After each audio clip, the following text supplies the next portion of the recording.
ನನ್ನ ಹೆಸರು ರಾಜು ಅಂತ ಹೇಳಿ. ನಾವು ಬೆಳಗಾವಿ ಜಿಲ್ಲೆ ಹತ್ನಿ ತಾಲೂಕಿನವರು. ನಮ್ಮ ತಾಯಿಯವರು ಕರ್ಕೊಂಡು ದವಾಖಾನೆ ಹೋಗಿದ್ದೆ. ಅವಾಗ ಬ್ಲಡ್ ಚೆಕ್ ಮಾಡಿಸಿದ್ ನಂದು ಕೂಡ BP ಹೈ ಇತ್ತು, 200-210 ಇತ್ತು. ನಿಮ್ಗೆ ಏನಾದ್ರು ಕಿಡ್ನಿ ಸಮಸ್ಯೆ ಇರ್ಬೋದು ಅಥವಾ ಹೈ BP ಸಮಸ್ಯೆ ಇರ್ಬೋದು ಅಂತ ಹೇಳಿ ಮಿರಾಜ್ ಅಥವಾ ಬೆಳಗಾವಿ ಹೋಗಂತ ಹೇಳಿ ನನಗೆ ಹೇಳಿದ್ರು. ಮಿರಾಜ್ ಹೋದಾಗ ಅಲ್ಲಿ ಕಿಡ್ನಿ ಚೆಕ್ಅಪ್ ಮಾಡಿಸಿದಾಗ ಕ್ರಿಯಾಟಿನ್ ಮತ್ತೆ ಕೆಲವೊಂದು ಅಂಶಗಳು ಬಹಳ ಜಾಸ್ತಿ ಇದ್ದು. ನಂತರ ಬೆಳಗಾವಿ ಜಿಲ್ಲೆ KL ಹಾಸ್ಪಿಟಲ್ ಹೋದೆ. ಸೊ ಅಲ್ಲೂ ಕೂಡ ಹೇಳಿದ್ರು ನಿಮ್ದು ಕಿಡ್ನಿ ಫೇಲರ್ ಆಗೈತಿ, ಒಂದ್ 5-6 ತಿಂಗಳು ಬಿಟ್ಟು ಆಯುರ್ವೇದಿಕ್ ಮಾಡಿ, ಅದು ಕೂಡ ಅಷ್ಟು ಕೆಲಸ ಮಾಡ್ಲಿಲ್ಲ.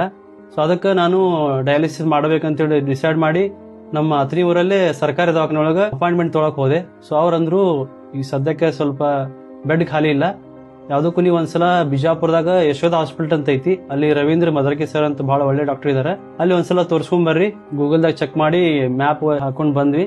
ಸೊ ಇಲ್ಲಿ ಬಂದ್ಮ್ಯಾಗ ಸೊ ಅವರು ಕೂಡ ಹೇಳಿದ್ರು ನಿಮ್ದು ಹೈ ಲೆವೆಲ್ ಸ್ಟೇಜ್ ಐತಿ, ಸೊ ನಿಮ್ಗೆ ಯಾವ್ದೇ ರೀತಿ ಗುಳಿಗೆ ಇಂಜೆಕ್ಷನ್ ಮೇಲೆ ಕೆಲಸ ಆಗುದಿಲ್ಲ, ಒಂದು ನೀವು ಡಯಾಲಿಸಿಸ್ ಮೇಲೆ ಕಂಟಿನ್ಯೂ ಮಾಡ್ಬೇಕು, ಇಲ್ಲಪ್ಪಾ ಅಂದ್ರೆ ಯಾರ್ದಾದ್ರು ನಿಮ್ ಫ್ಯಾಮಿಲಿ ಅವರಿಂದ ಮ್ಯಾಚ್ ಆಗುವಂತ ಕಿಡ್ನಿ ತಗೊಂಡ್ ಹಾಕ್ಸ್ಬೇಕಂತ ಹೇಳಿದ್ರು. ಸೊ ಈಗ ಆಪರೇಷನ್ ಆಗಿ ಸುಮಾರು 15-20 ದಿವಸದಲ್ಲಿ ನಾನು ಆರಾಮಾಗಿ ಊಟ ಮಾಡ್ತೀನಿ, ನಿದ್ದೆ ಮಾಡ್ತೀನಿ, ಬ್ಲಡ್ ರಿಪೋರ್ಟ್ಸ್ ಎಲ್ಲ ಇಂಪ್ರೂವ್ ಆಗ್ಯಾವ. ಇನ್ನೊಂದು ವಿಶೇಷವಾಗಿ ಅಂದ್ರೆ ದವಾಖಾನೆ ಒಳಗಡೆ ಇರುವಂತ ಎಲ್ಲಾ ಸ್ಟಾಫ್ ದವರು, ಬ್ರದರ್ಸ್ ಆಗ್ಲಿ ಸಿಸ್ಟರ್ಸ್ ಆಗ್ಲಿ ಬಹಳ ಒಳ್ಳೆ ರೀತಿಯಿಂದ ಟ್ರೀಟ್ಮೆಂಟ್ ಕೊಟ್ಟಿದ್ರು.